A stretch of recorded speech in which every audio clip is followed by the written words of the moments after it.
Assalamualaikum warahmatullahi wabarakatuh. Perkenalkan, saya Mega Maura Mining Room NIM 008 dari MBS 5A UIN Salatiga. Pada video kali ini saya akan membahas topik yang sangat penting dalam dunia bisnis dan pemasaran, yaitu identifikasi segmen pasar dan target.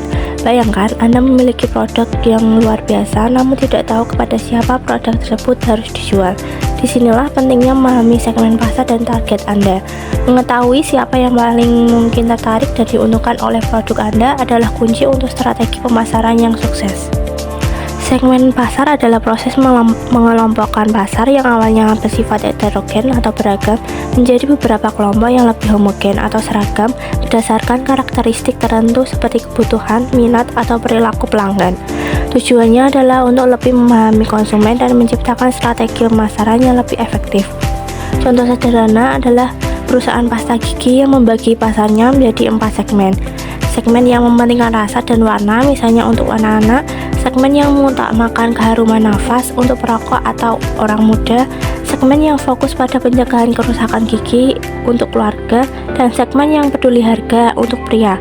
Dengan cara ini, setiap kelompok bisa diberikan produk atau kampanye yang sesuai dengan kebutuhannya.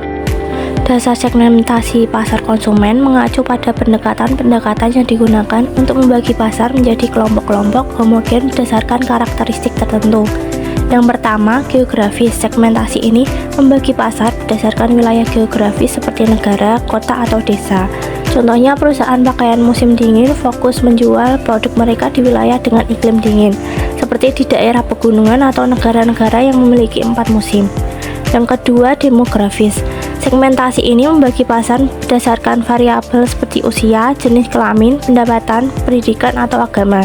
Contohnya, produk perawatan kulit sering memiliki varian khusus untuk wanita dan pria, seperti krim pelembab dengan formulasi berbeda. Yang ketiga, psikografis. Segmentasi ini mengelompokkan konsumen berdasarkan gaya hidup, nilai-nilai, dan kepribadian mereka. Contohnya, perusahaan mobil mewah menargetkan individu yang menghargai status dan prestis, sedangkan mobil ramah lingkungan menargetkan konsumen yang peduli terhadap lingkungan. Yang keempat, perilaku. Pasar dibagi berdasarkan pola penggunaan produk atau manfaat yang dicari.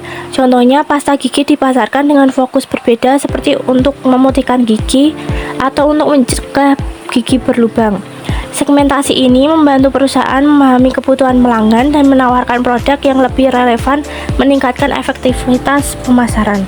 Dasar segmentasi pasar bisnis bertujuan untuk mengelompokkan pasar yang heterogen menjadi segmen yang lebih homogen agar perusahaan dapat lebih efektif dalam melayani kebutuhan pelanggan. Yang pertama, demografi. Segmentasi ini mengelompokkan pasar berdasarkan jenis industri, ukuran perusahaan, dan lokasi geografis.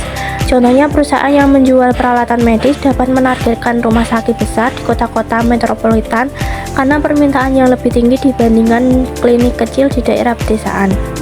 Yang kedua, jenis operasi. Pasar dibedakan berdasarkan teknologi yang digunakan, tingkat penggunaan produk, dan kebutuhan pelanggan. Contohnya, penyedia perangkat lunak mungkin menargetkan perusahaan teknologi yang membutuhkan solusi berbasis cloud dibandingkan perusahaan tradisional yang masih menggunakan sistem manual. Yang ketiga, pendekatan pembelian. Melibatkan fungsi pembelian organisasi, misalnya pembelian tersentralisasi atau desentralisasi, struktur pengaruh atau dominan teknis atau finansial, dan preferensi pelanggan terhadap metode pembelian seperti leasing atau kontrak jangka panjang. Contohnya, pemasok alat berat mungkin menargetkan perusahaan konstruksi besar yang memiliki kebijakan leasing alat untuk proyek jangka pendek. Yang keempat, faktor situasi. Menyegmentasi berdasarkan tingkat urgensi dan kebutuhan spesifik pelanggan. Contohnya, perusahaan logistik dapat menargetkan pelanggan yang sering membutuhkan pengiriman mendesak seperti perusahaan e-commerce. Yang kelima, karakteristik individu. Mencakup kesamaan nilai antara penjual dan pembeli, sikap terhadap risiko, dan tingkat loyalitas. Contohnya, perusahaan asuransi dapat menargetkan pelanggan bisnis yang menunjukkan loyalitas tinggi dengan menawarkan polis premi yang lebih menarik. Dengan pendekatan ini, perusahaan dapat mengidentifikasi segmen yang paling potensial dan menciptakan strategi pemasaran yang lebih terfokus. Untuk menjalankan segmentasi pasar yang efektif, ada 5 kriteria utama yang harus dipenuhi oleh suatu segmen pasar.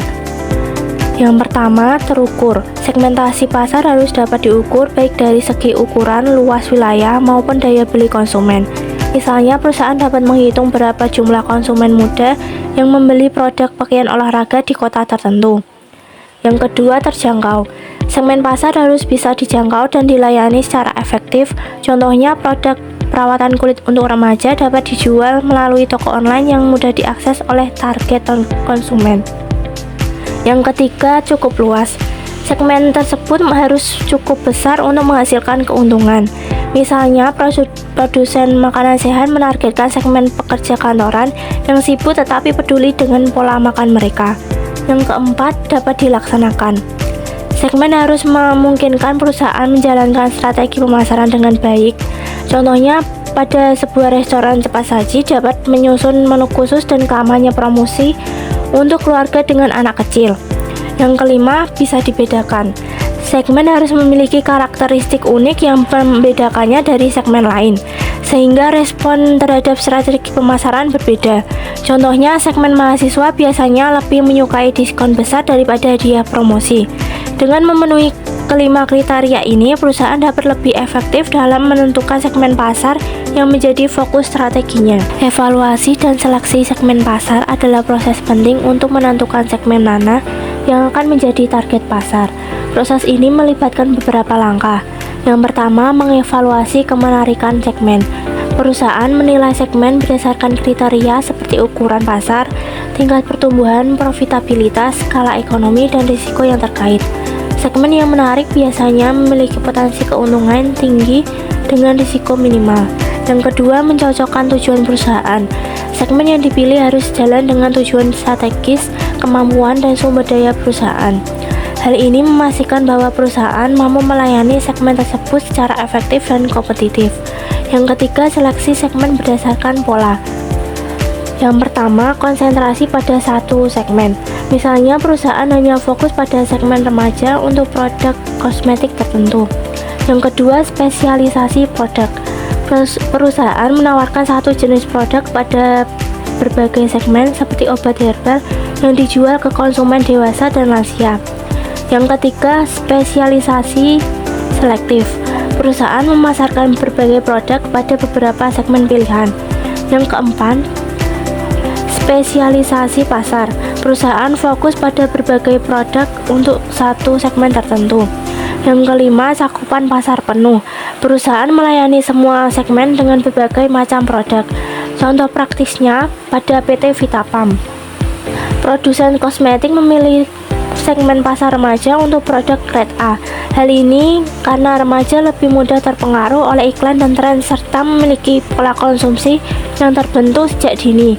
Keputusan ini membantu Vitapam menciptakan produk yang relevan dan meningkatkan loyalitas di segmen ini.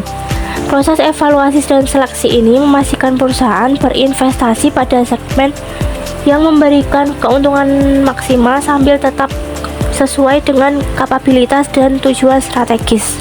Kesimpulannya, segmentasi pasar adalah proses penting untuk memahami di mana, bagaimana, dan kepada siapa produk atau jasa ditawarkan. Hal ini bertujuan untuk meningkatkan penjualan dan laba perusahaan. Dengan segmentasi pasar, perusahaan dapat membagi pasar yang heterogen menjadi kelompok yang lebih homogen, memungkinkan strategi pemasaran yang lebih tepat sasaran. Selanjutnya, perusahaan perlu memilih segmen terbaik sebagai target pasar dengan mempertimbangkan kriteria seperti ukuran pasar, daya beli, dan kebutuhan konsumen. Dengan strategi yang terfokus pada segmen ini, pemasaran dapat berjalan lebih efektif dan berkelanjutan.